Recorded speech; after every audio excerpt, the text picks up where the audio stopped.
the thing you notice about setting up a podcast or a YouTube channel or whatever it is, you start with an idea of what you think it takes to start a channel or to start a show.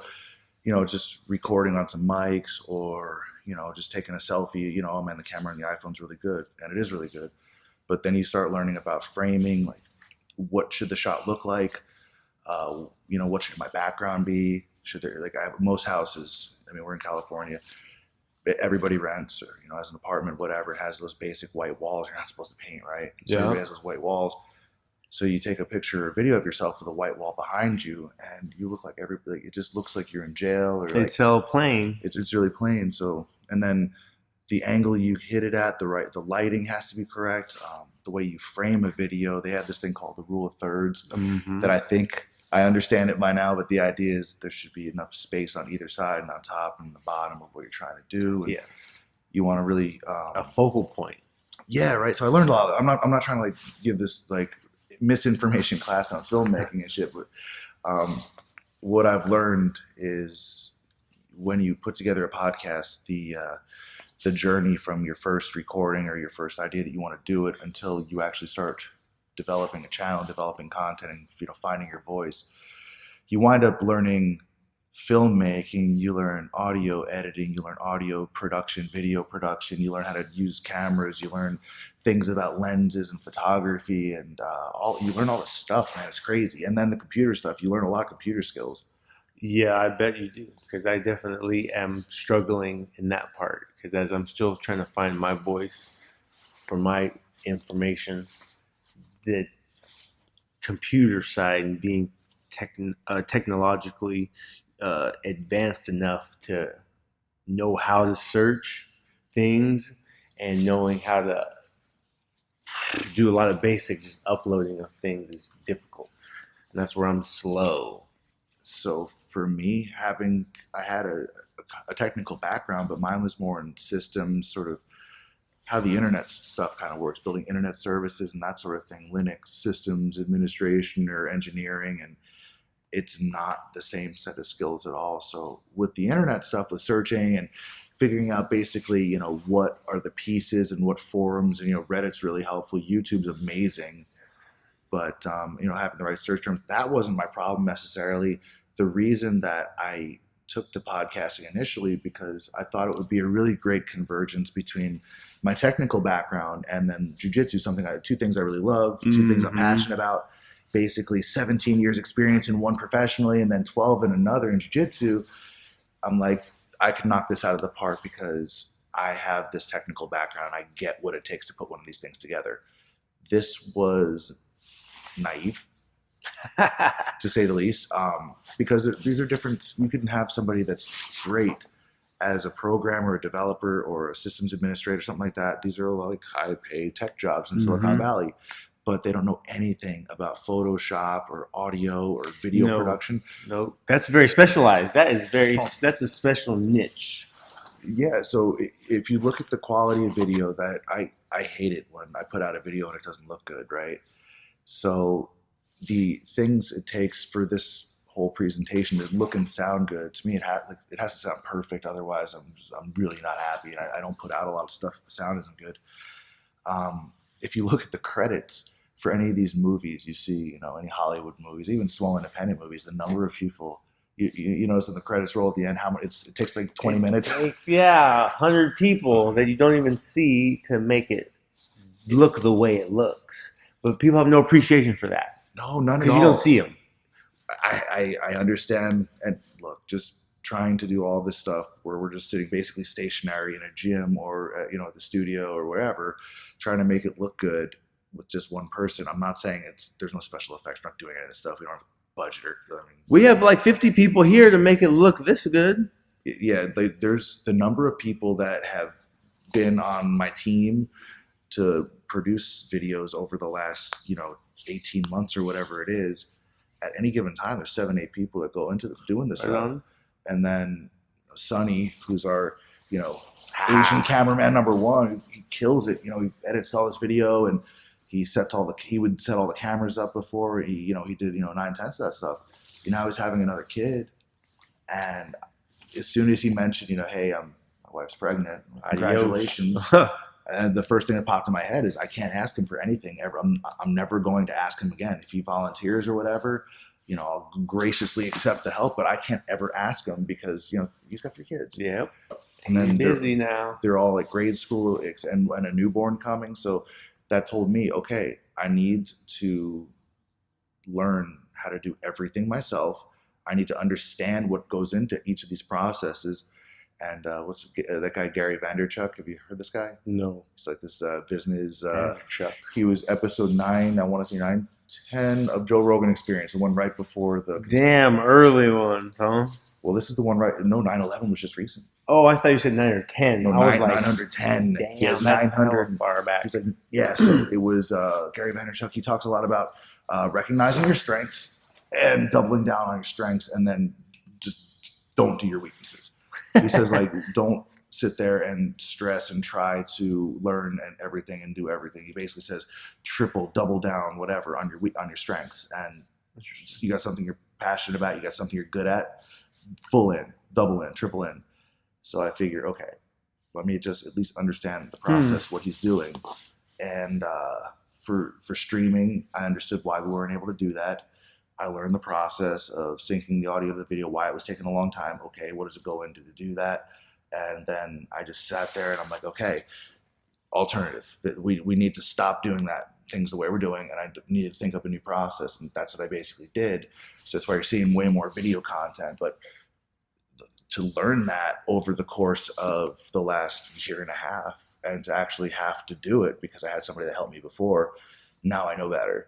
So like I feel like I could teach courses on this stuff now, even though I don't have a million YouTube subscribers, but I understand what it takes to sort of get there. Well, what was his rationale behind not doing the weaknesses and doubling down? Because that's what like people LeBron James would do. That's what they would do. They get the scouting report and, Dwayne Wade, whoever it would be, they can't dribble left. You double team them, they make a bad decision. They can't shoot 3-pointers, whatever the scouting report would say. And then over the summer, they would work on those weaknesses, come back better. So what was his rationale? Because from my perspective, I would say to work on your weaknesses to get better. So we're talking jiu-jitsu. No, just in general. In life. That was what he was referring to, right? Just like in life. He's talking more in terms of business. So looking into what are you good at? So if I'm talking about a business, I have my own philosophy on basically if your company makes whatever tables, you don't spend time doing anything else but making rugs or something. Yeah, you don't underneath the table. Yeah, I got you. Right. You take a core vision, and then you just kick ass and attack it. But in terms of like LeBron or jiu-jitsu, yeah, you learn your weaknesses, you understand them, you do what you can to understand them. I think you should know everything. And for me, with this podcast stuff, knowing what I didn't know, but at least gaining perspective on whether or not this is something I could be good at. But there's other parts of it. The audio editing is very time consuming. So that's when you pay somebody to do that. I got it. There's a service that sort of it kind of takes the audio quality and like cleans it up a little bit, levels it. And I've had some success using that, and it's not that expensive. But that's good. Then you can have more time enjoying life. Or making more content. That's enjoying life to you, and someone else can, do the audio. Yeah, exactly. So for me, I'm like the worst resting person. I'm the worst vacationer ever. I bring my gi when I go on vacation. I go to the gym. I go work out because to me, sort of that productivity and accomplishing things, that's what's enjoyable. Like just laying around on a beach, I can't do it that much. That sounds like lifestyle. Yeah, I think I am more one of these always on people. And when I'm not, I don't feel very good about myself. So yeah, I like working out. I went to Jamaica with my wife and I still worked out at the little day spa they have there. They have little dumbbells and some other fixed range of motion equipment. I just went there and tore that place down. It was on fire when I left. So a lot of people travel for work. A lot of people just travel in general, or they don't have access to really good gyms. But I feel that even in a hotel gym, even with a little bit of floor, if you have it in you to make something happen, you're going to make it happen. Yes. I feel like there's great workouts that you can do with, body weight. or Absolutely. very basic equipment. Absolutely. So if you're somebody that's pressed for time, or that doesn't have access, like I have basically 24-hour access to almost everything you could think of Mm-hmm. between this gym and the 24 down the street, right? But if you didn't have that, what are some things that you think what are some basics? Like, what did you do in Jamaica, for example? So in Jamaica, with not very much equipment, just with some basic dumbbells. All right, I did a push up. So my hands are on dumbbells, right? I do my push up, and now row one, and then like do mountain climber. Do a push up, dumbbell, mountain climbers, right? And then maybe like one round just for a minute, or even 30 seconds, something kind of short, just to get down and get my heart rate going. But as the workout would progress, I made my way around the fixed range motion equipment. I can't recall what they were, but they were something. But back to that dumbbell thing, I turned it into like a pyramid, ascending pyramid. Okay. So you do one push up, one row, one mountain climber per leg, and then two per, right? And then three, and then four, and then five, and just kind of keep going up until your heart explodes. Until your heart explodes. Yep, and then you go out to the beach and get fucked up. Then you go. But that's just really basic thing you could do to get a workout in with minimal equipment. You didn't have to reinvent the wheel. It doesn't have to be very fancy.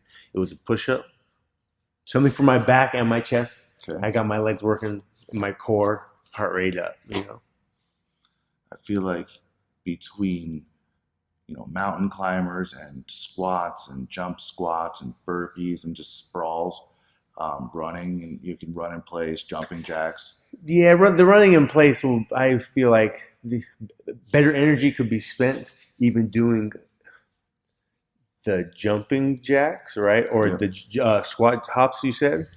But I feel like if you have like a little bit of space, then at least run to the edge of the driveway and then run back. And maybe you're going to do that 5 times real quick, because something that short, you'll do a few of them. But like in the hotel, maybe that's when you get on the treadmill and you sprint for 10 or 12 seconds. That's going to seem short in just me speaking. And I'm saying it slow. If you go ahead and try that, sprint for 10 seconds, you're going to be feeling like you're almost dead. If you're not doing it all the time, for sure. For sure. So then you'll do like a little interval. Sprint for 10 seconds, walk for, 10 or 15. So if I had a stretch of track, I have one thing I do. If I have like a stretch of street, and you don't need much for this. So if I had a stretch of street, I would, or road, pavement, whatever, I would do one thing. You do on the grass too, it's fine. If I have a treadmill, I would do something slightly different. If I have access to a treadmill, like I would, the high intensity interval training, basically what you just described, I would do something like 30 seconds just hauling ass, top speed, and then a minute and a half or a minute normal. And then you do that all the way up to 15, 20 minutes. Very nice, yeah. So, bring it up to 8 or whatever the hell your thing is, then bring it down to 5. 8, 5, just back and forth. That's going to start being like, so some of those treadmills also, they'll have the quarter mile like track on the display. So then you can see how far, how many times you're going around. It lights up or whatever it does. What I have some of my clients do will be to, sprint the curve and then slow jog on the straightaway. Sprint the curve, slow jog on the straightaway. You try to do that for a mile and they'll be dead. People are, it depends on your conditioning, right? Or even how hard you push yourself. You could do that in a mile and be dead. You tailor these to what you can do, and I promise by the time you're done, you can do more. Yeah. And this will get your conditioning up quick. The second thing, if I do have a stretch of track, I've been doing this since school. I would literally start at one end of the track, and I would decide, okay, we do push-ups here. And at the other end, the other 50 yards, I don't know what that is in metrics and meters, whatever. They're pretty close. So 50 yards, whatever. So at the other end of the track, I would decide that's either burpees or squats. So what I would basically do I would hit my push-ups at the start. Yep. I would sprint down, hit my burpees, jog back. And you just do that. You can That's killer. and That's very you basic. say 20-20 or 10-10. And then your speed of your sprint versus your jog. This is again how you would dial it up or dial it down.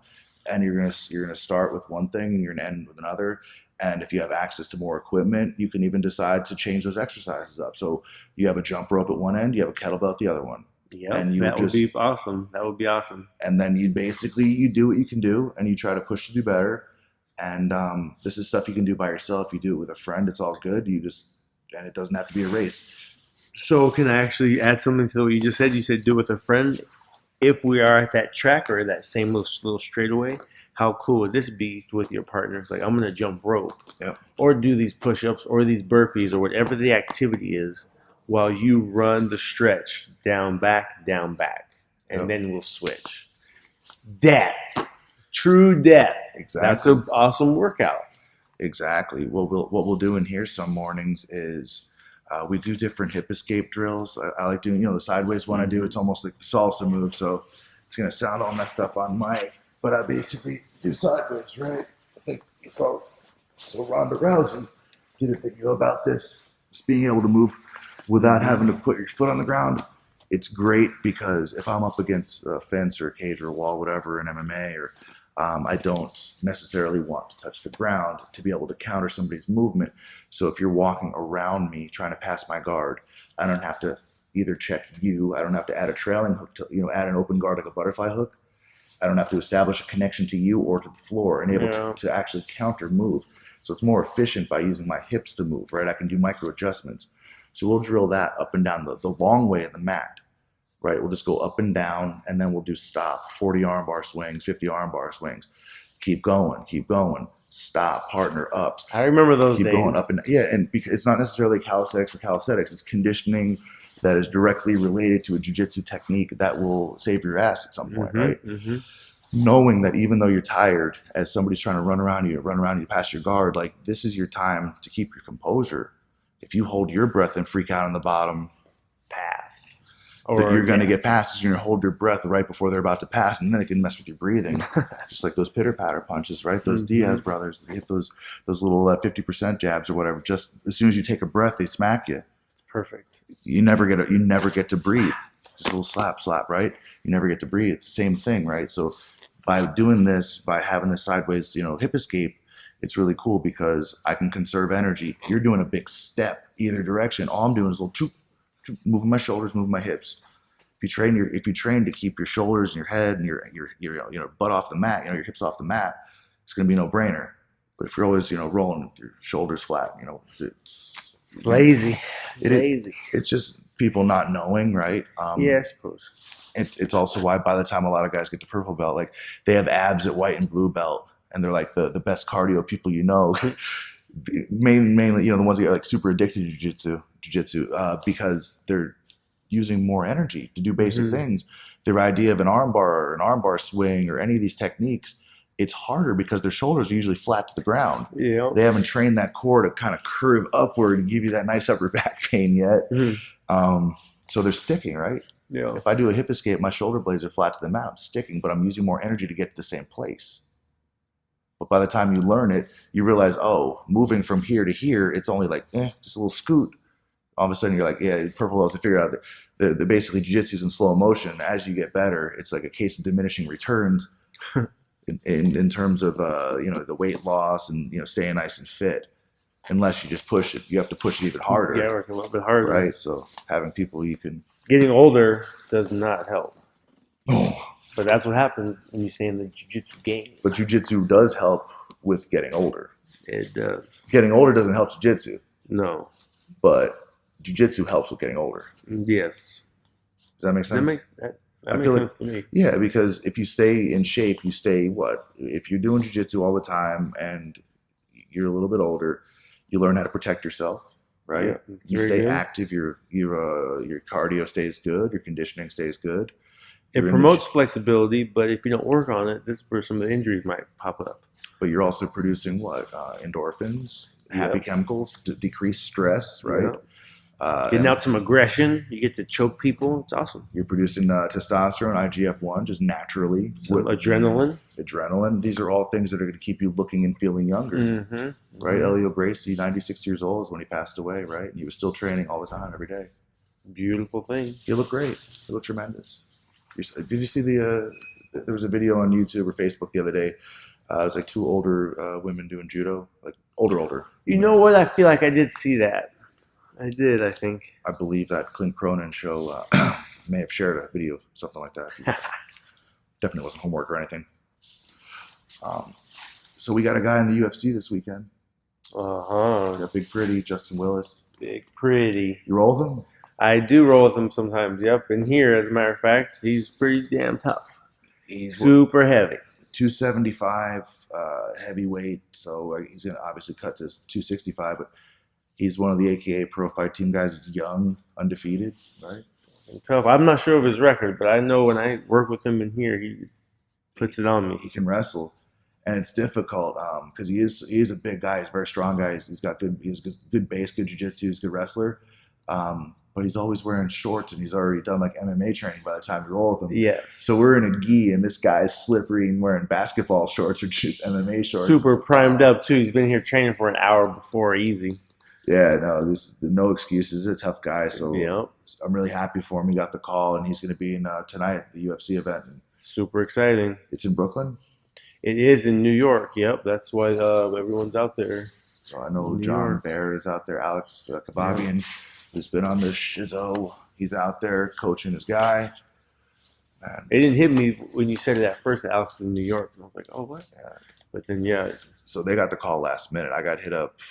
I didn't get hit up. I was right. I came to class Tuesday before fundamentals, and Alex wasn't here. And it dawned on me that Alex was in New York, and that meant that I am teaching jiu-jitsu fundamentals until Alex gets back from New York, which is all good. I like to drop knowledge on the young bloods, the new guys.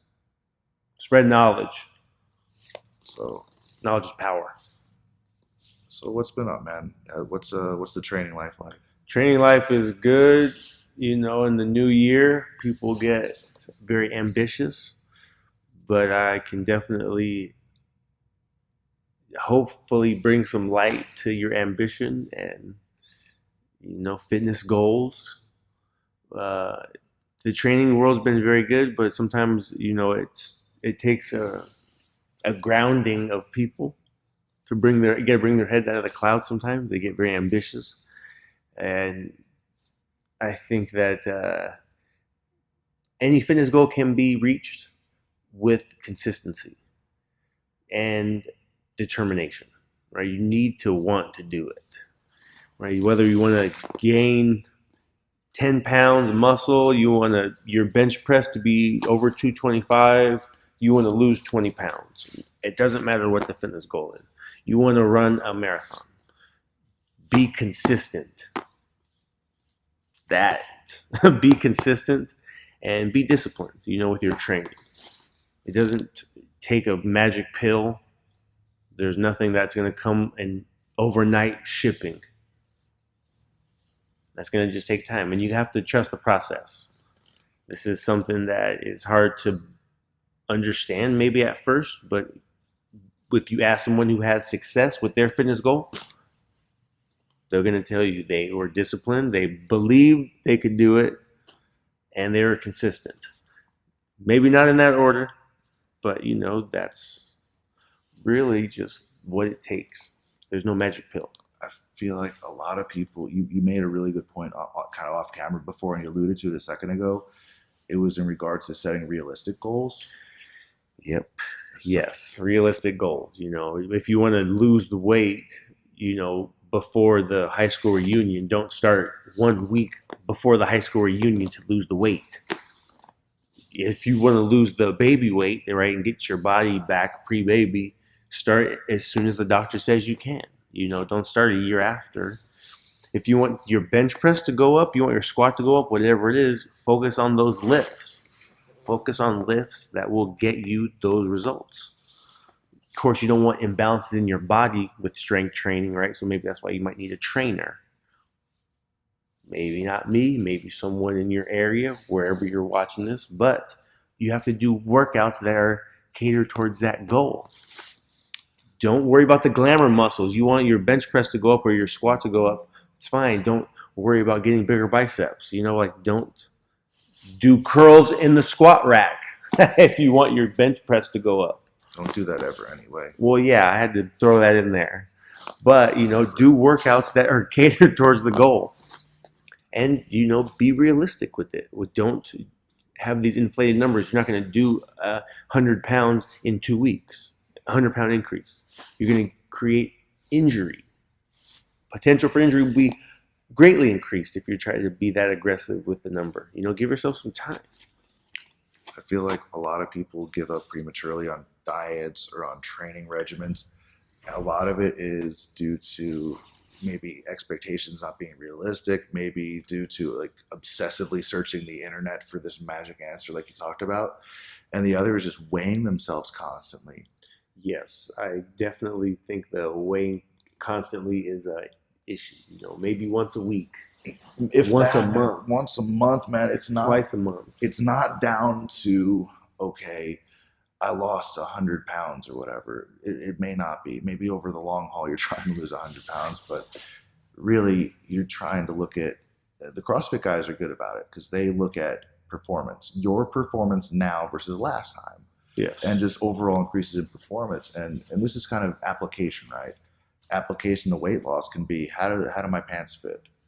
Yes, and that's why you don't need to watch the scale or, get a circumference and your measurements and all these things because you're going to be able to tell that your pants are too big, that you've lost weight. It'll just show in your face, in your shirts. They'll be swimming in them. So you can't obsess about it because the obsessing is what brings on the failure usually. Well, I guess maybe in a certain sense, right? Because if you can obsess about your goal, right, it's going to help you stay focused on it. I'll tell you what, man. Just getting into jiu-jitsu, you're going to be leaner than you ever were. Mm-hmm. For sure. And so if you are into the whole bodybuilding thing, if you are into carrying around some muscle mass, you really need to be careful and be deliberate in regards to how much time you're spending on the weights, how you're using your energy, and what your real goals are. Because there's no right and wrong. A jiu-jitsu guy is going to say, why bother with any of these things? But in the back of your mind, if you know that you're going to feel better about yourself, if you have bigger arms, if you have this, that, or the other thing, that's what you want. That's your goal. There's nothing wrong with it. No, but then, then you would do that. Yeah, but again, you have to really balance it because if you are doing heavy weightlifting for, aesthetics, mm-hmm. you need to realize there's going to be some counterproductive scenarios there. Yes. Where if you are doing a lot of bicep curls, a lot of vanity muscles, as we talked about, if you're doing rows and all this stuff and it's for upper body strength, that's one thing. But if you're going out of your way to grow your biceps, this is a vanity thing. So if you just, work your biceps and then go to jiu-jitsu class and you're working on a lot of grips, you're going to be doubling down on that bicep stuff. And if you're not resting properly, this is where tears happen, right? Mm-hmm. Injury potential increased. So you really have to find that fine-tuned balance of the type of training you're doing, the amount of rest you're getting, the amount of food you're eating, mm-hmm. Because a lot of people most people don't eat enough. No. And they wonder why they're still heavy. And if I had to describe it in a way that makes sense to me, it would be that we are naturally scavengers in terms of we're not like really hunter-gatherers. I believe, so we're not carrying around like this big outer coat of fur. We're not meant to survive, in the wild anymore. So, but historically, your metabolism would be slowed down because your body's basically saying, I don't know when the next meal is going to happen. Because we stretch out meals so long, so we retain more water, retain more fat, versus you can trick your metabolism into burning more calories, burning more efficiently by having smaller meals more often during the day. So, and all that kind of stuff is different to each body. Yep. Because the diet that worked for you might not work for me, might not work for him. And if you can observe what's happening to your body, if there's any positive changes, then you have to go down that road, and you have to keep exploring with foods. I feel like also, Oh yeah. right? That's the food thing is so crazy because people follow diets that work for other people, and then they wonder why it doesn't work for them. Or it might have worked for 2 weeks, but then it stopped working. When your body sometimes also will adapt and be like, oh, I'm just getting the same nutrients all the time, so I'm not going to change. So we got to keep on bringing in new nutrients. Change up the way you eat.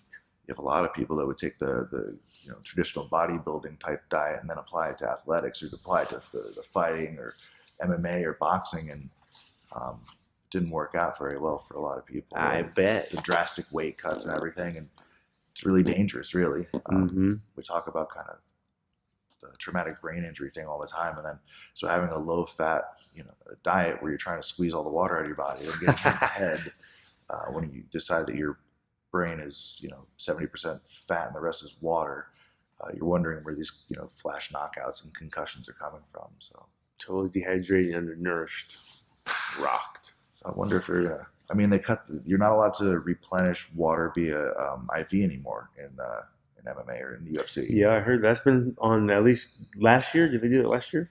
They did it last year. They added more rules now. We talked about it before about the eye poking thing. Like you can't check this, you can't depth check like this anymore. Like to find your range. Your fingers have to be here up. Or here, but you can go there. But if it's towards someone's face, it has to be here or there. But if the fingers are out, Bellator has that safety glove kind of thing, the mitten that goes over you're free fingered. What? So Bellator's glove and UFC's glove is much different. And I don't think I've seen that. How have I missed that? If you look at sort of state athletic commission statistics, event for event, in UFC versus Bellator, the number of eye poke injuries and the number of finger breaks, whatever, per event, it's basically like 10-1 between UFC and Bellator.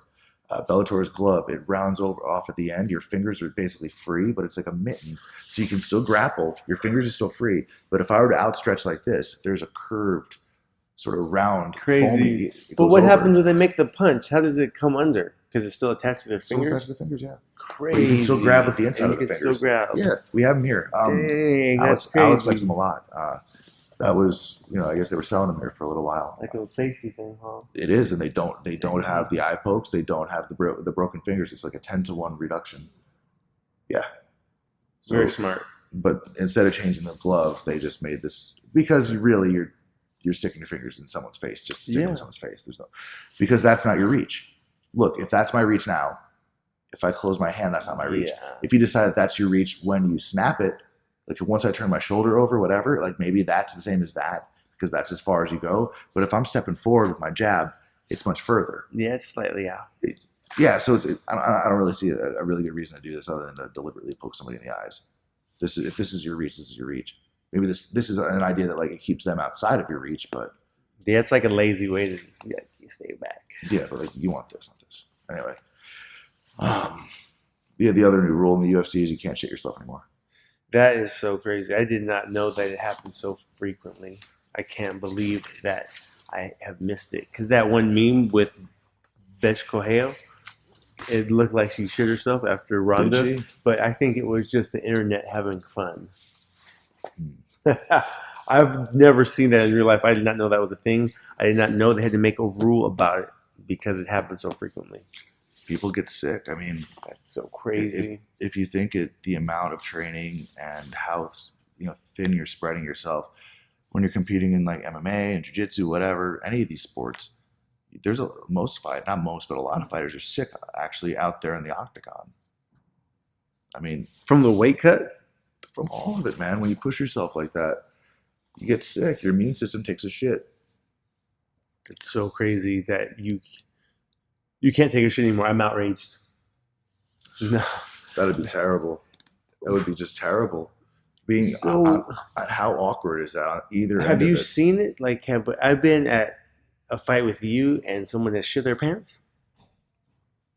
Because I feel like I would remember that, and I feel like I've never seen it. Okay, I've seen it on TV, certainly, and I saw it in person, but just out of respect, I'm not going to go into what it was because I don't. So first of all, I don't know for sure. It looked like it from where I was standing, but I like this person very much, and I wouldn't want to just put something out there that first of all I don't know for sure is true. It looked like it, but So crazy. what I will say is they still won, like and we're dominant as hell.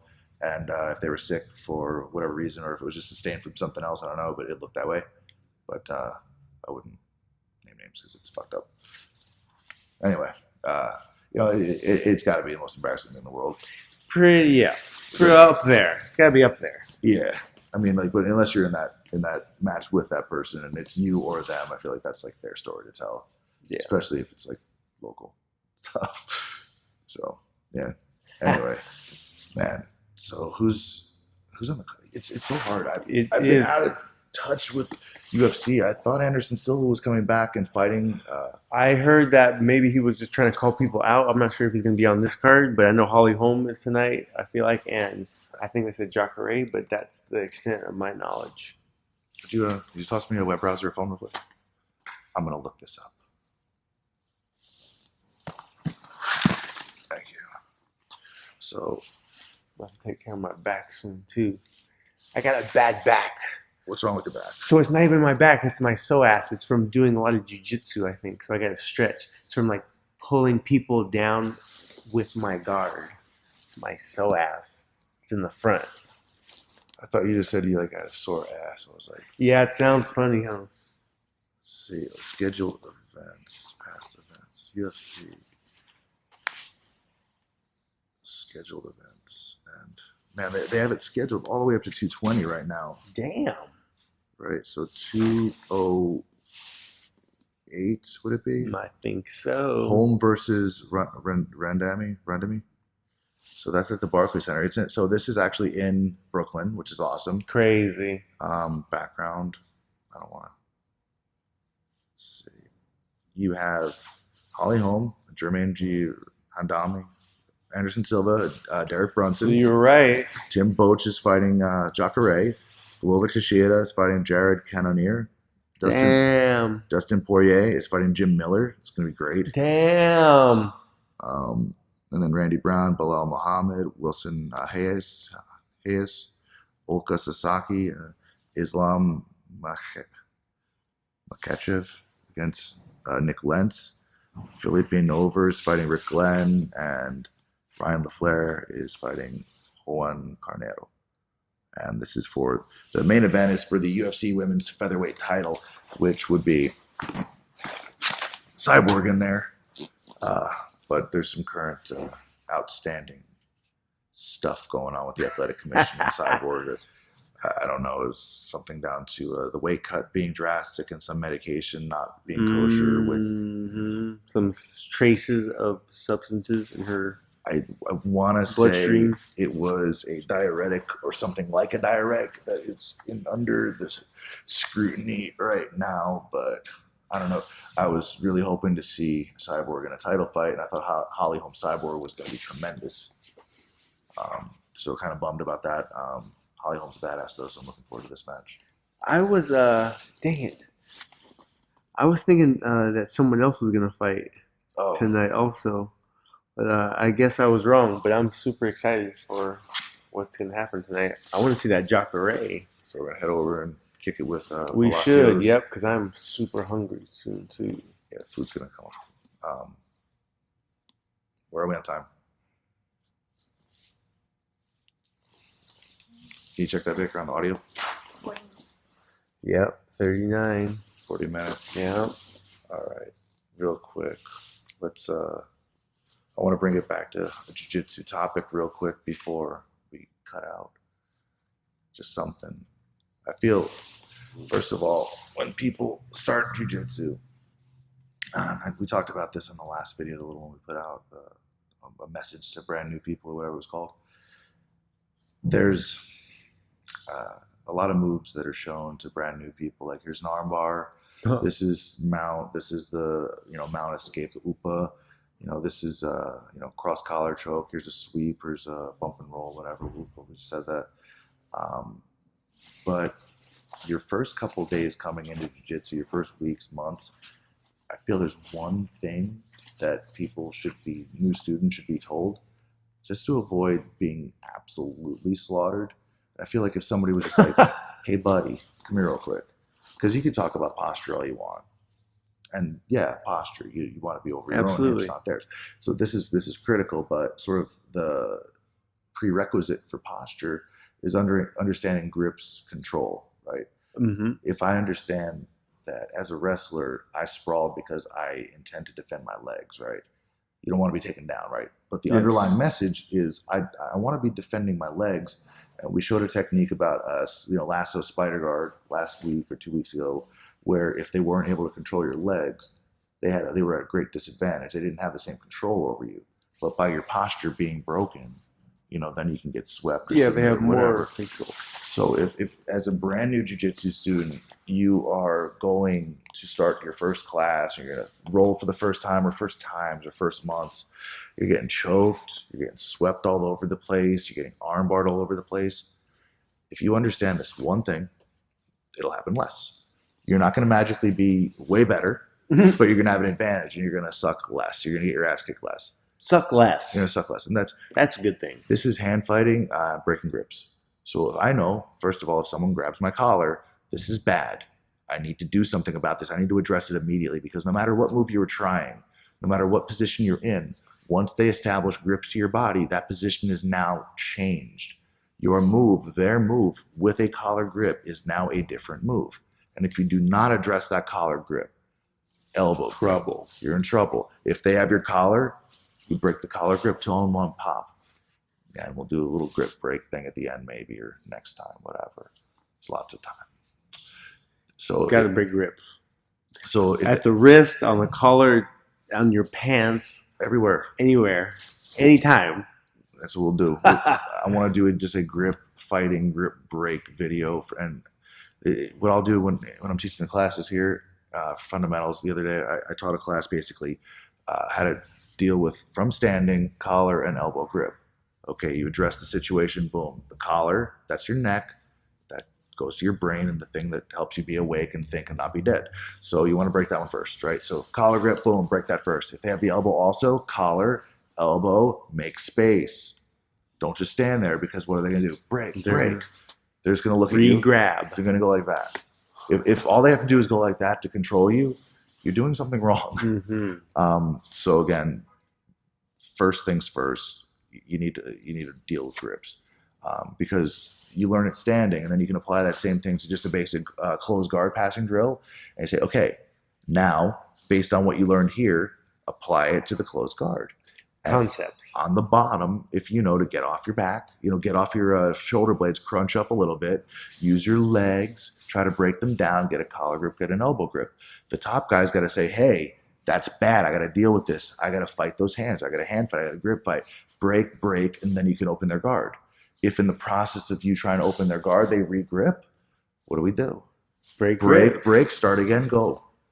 Right? Because if you continue down that path and they have that collar grip, as soon as you back out, they're going to manipulate your you're going to manipulate. They are going to manipulate your upper body, and then you're going to get swept or submitted. Don't try to pass if they have grips. It sounds so silly, and it sounds like it's probably beneath you. But believe me, if you try to pass while they have grips, it's not going to be to your benefit. So try to break the grip. Check this out real quick. It's going to be a little magic. We're going to be in closed guard real quick. Get framed up. This is all we're going to do. So what I used to do back in the day, this is my little white belt move right here. I would do the under over. I'd have this choke right here, but I wouldn't be that tight on it. But I'd have them in. I would purposely do this, and I'd be able to see, is this person smart or is this person a dum-dum? So what the guy would do is they would see this is open. I'd be kind of obvious about it. They'd start backing out, just like this, like literally backing out their lower body. So from here, I would come in, put my feet on the hips, push away with my feet, and finish. Popping my head off. Popping his head off. And this is like a really obvious sort of, hey, I would never do that type move. I tapped so many people with that move. I would literally get all kinds of people because I would open my guard deliberately, and it was just to trick them into thinking that they can just pass my guard. I'd have them do all kinds of different versions. I have them try to hop over my hips. I'd have them try to do. I had one person try to almost like bridge pass over, and then I just roll over with them and choke them because it's already in there deep. And once you push them away with their hips, boom. And I'm not trying to say this is the greatest choke in the world. What I'm trying to say is this is the most obvious, glaring example of why you have to, like you said, deal with those grips before you pass the guard. So hand fight, jiu-jitsu, not even 101. That's like jiu-jitsu 0. Self-defense 0, jiu-jitsu 0. Don't let anybody control your collar. It's the same thing as them grabbing your neck, right? Yeah. And that's where chokes start from. It's where sweeps start from. It's where everything starts from. 50% of the choke. They already have one grip on your collar. It's 50% of the choke. Just need one other one. Done. And head off. In the comments section or whatever feedback, probably people are going to say stuff like, "Oh man, that's so obvious." You know how many tournaments we watch? You know how many? Yes, it should be obvious. But do you know how many matches I've seen where I'm screaming grips, break the grips, and the only difference between a win or a loss, sweep or not a sweep, or submission or not a submission was yielding to that grip, being like, no, it's fine. They can grab my neck. What? Keep his hand on my knee. Cool. Probably. If I grabbed your neck anywhere else but jiu-jitsu class, would you just be like, oh, cool, that's fine? No. And you shouldn't let somebody grab your damn neck or your collar in jiu-jitsu. You just shouldn't. It's how many moves start with first you grab the collar. How many times have you heard when we're describing or anyone else is showing a move, a technique in class, on YouTube, wherever, seminar, I don't give a shit. First, start by grabbing their collar. If that's step one. Our step one is to break grip. Yeah, step one. Step 0 is break grips. And when you see that coming, don't let them do it. Don't swat it away. You know, they reach for your boom, immediately pop before they're able to, grip. 2-on-1, pop. Up. There's a number of ways you can break grips. We'll get to it. We'll make a whole video on it. Just break grips. There you go. Number 0. So if you know that going into your first jiu-jitsu class, don't let anybody grab you. You're not going to get your ass kicked nearly as bad. You're going to get your ass kicked. I'm sorry. You will. It's fight school. You're supposed to. If you're not, you're not at a good school. If you can't break my grips, they're like from the Death Star. Choke you with my mind through the camera. He's got the grips. You know what has best grips in here? And this is the thing. The Chamorro people, and this sounds all racist. the Chamorros, no, Saipan, Guam, and not just the dudes, the women. Erica has the best grips in here. Really? Yeah. Interesting. Her grips are better than someone else she may or may not be married to. Interesting. No, roll with both of them and try to break both collar grips. Yes, I do know Jose has some badass grips. Hers are better. Interesting. I don't know. She just has hand strength. I don't know where it comes from. Or just like she's just persistent. Maybe she has nails. I don't know what it is, but she gets this hand on in the collar, and I go to break her grip, and it takes 2 tries. I'm like, "Excuse me, what the hell are you eating?" No, that's that. They're Islanders, man. They're Saipan, Guam, man. They're tough. That's awesome. I would not have expected that. No, next time you meet somebody from Guam or Saipan, pay attention to the handshake. Interesting. It's respect. It's respect. I appreciate it, man. They get it. So that's why you gotta. If she has the best grips here, that's who you want to drill your grip breaks with. Yeah. If you got a guy in here that just grabs you from half guard and sends you all flying and stuff, that's who you want to train your half guard passes with. If you got somebody that submits you from leg locks all the time, that's who you want to work your leg lock defense with. Yeah, legs or limbs too. Don't drink the jiu-jitsu Kool-Aid. Legs or limbs too. Rip it off. You have to learn everything from everywhere. Rip it off. Man, it was back in the day. You couldn't. It was taboo, right? Legs. It was. Any of that stuff. It wasn't part of the bill of goods sold to the Gracie family once jiu-jitsu. Today it is. Yeah. It definitely is. Every no-gi tournament and these EBI style tournaments are more and more popular. And I'm sorry, that product is on UFC Fight Pass, and they have millions of customers, millions of people watching it. I feel like we were watching UFC together very recently, and someone got heel hooked. Mm-hmm. We were watching that at the same time, right? Yes. Yeah, And absolutely. we were all just like, blah, going batshit crazy. Yeah, because We got heel hooked on UFC. Pretty sweet. it's right there, and it's real easy to get stuck in that position, especially if you come from a traditional gi jiu-jitsu background. You're not drilling them, right? Just like you don't see a lot of takedowns drilled as traditional gi jiu-jitsu guys. So you see a deficit when it comes to wrestling, and you see a deficit when it comes to leg lock offense and defense. You have to address it. The sport is going to pass the people that don't recognize that.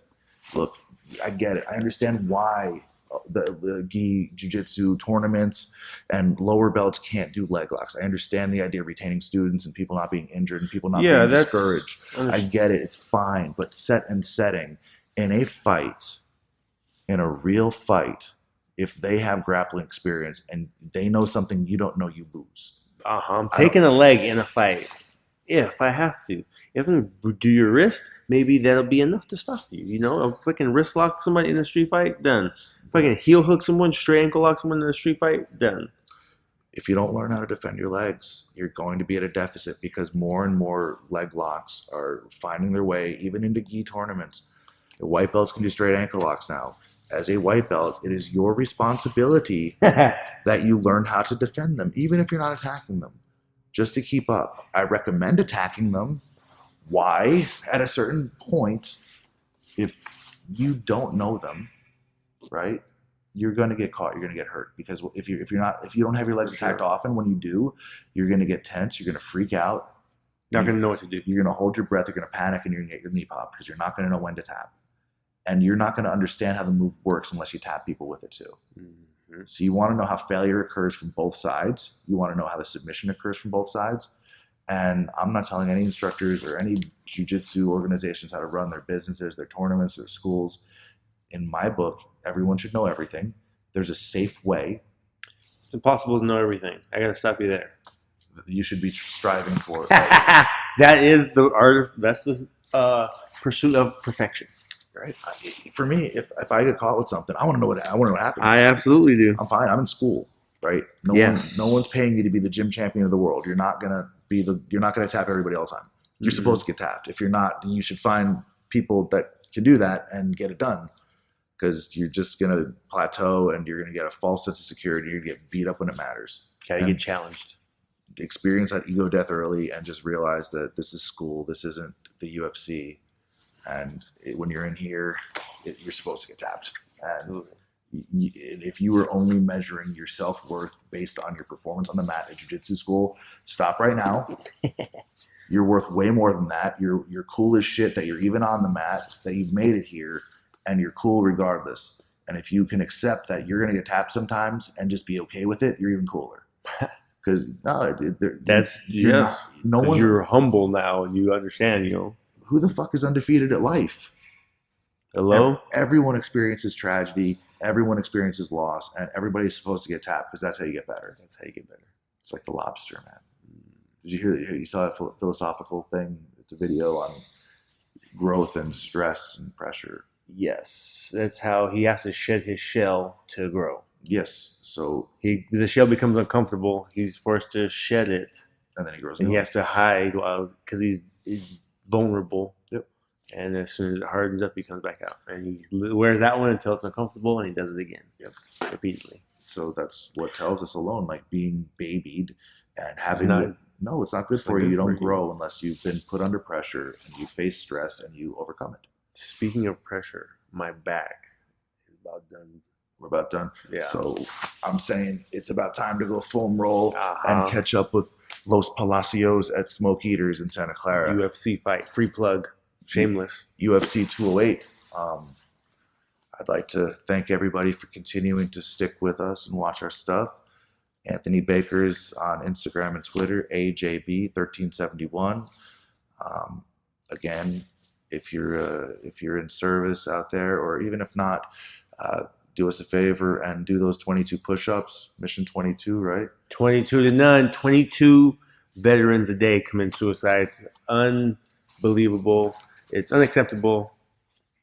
Stop it now. If you know someone who's on the fence, depressed, down in the dumps, pick them up. Call them, say hello, something very nice and subtle, they'll appreciate it. Yeah, everybody deserves to feel like they matter, that they're important, and yeah, if you have somebody that you know that has is suffering from mental illness, PTSD, anything, especially if they were in the service or maybe in police and that had been in the line of fire, just who the hell knows? There are a lot of cases where there's a stigma around mental illness, and it's got to stop. I know Aaron Hurley and Christina Barlon. They have that Submit the Stigma organization. Cool. I don't think I've heard of that. Just check them out. I think it's got to be submitthestigma.org. If it's not, just look up Submit the Stigma. She's a Marcelo Brown belt, and Christina, she's fucking everything champion at jiu-jitsu. Mm-hmm. She'll be EBI actually.